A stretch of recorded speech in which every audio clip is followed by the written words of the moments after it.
Hey guys, welcome to another episode of Smash JT. In this episode, I'm going to be reviewing Raging Justice, out now for all major platforms. Is it worth your hard-earned $14.99?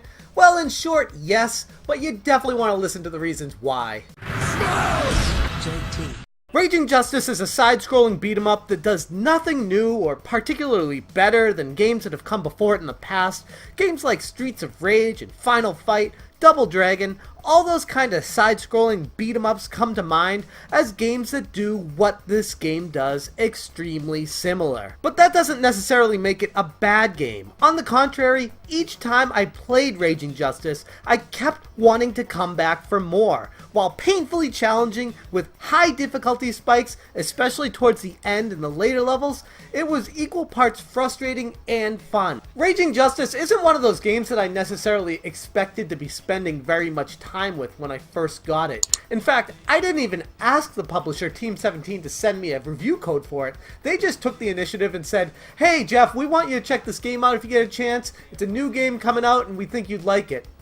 Okay, I'm not going to turn down any free codes from any publishers. If you guys want to send me free games, great.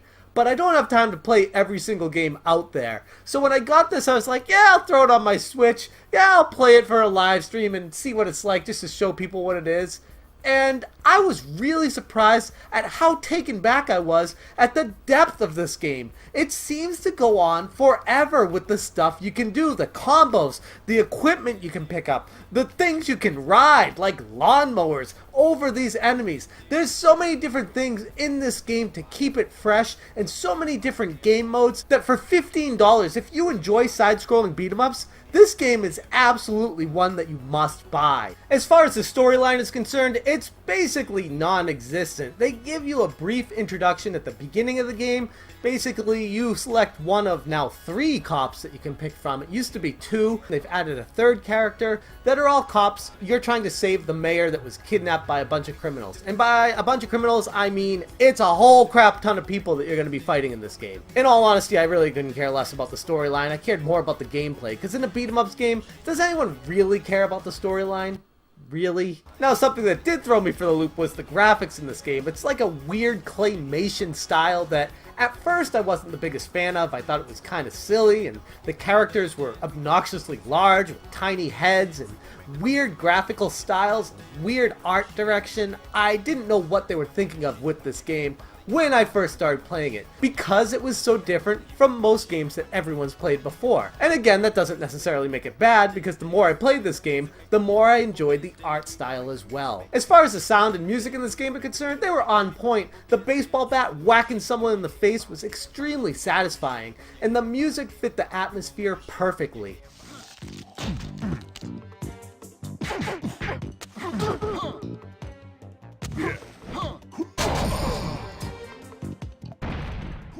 The controls were on point as well, which is extremely important for a side-scrolling beat-em-up. You got your punch, you got your kick, you got your grab and throw, you got your special move, and you press 2 buttons at the same time. You can pick up weapons, you can punch people with them, you can throw them across the screen. Everything that you'll do in this game feels essentially natural, and it will come to you pretty quickly as you're pressing the buttons at the beginning of the game and getting familiar with it. And finally, we come to the gameplay, which is how I felt about the game overall. And with a few minor missteps, like swinging a baseball bat extremely close to your body, never really felt as natural as it should feel when you swing a baseball bat in a game. I'm thinking like how Smash Brothers handled the baseball bat. Other things that kind of irked me a little bit, they added a 3rd character to the game, which is awesome, adds more variety to it. You can select a different character, great. And you can play multiplayer with 2 players at the same time.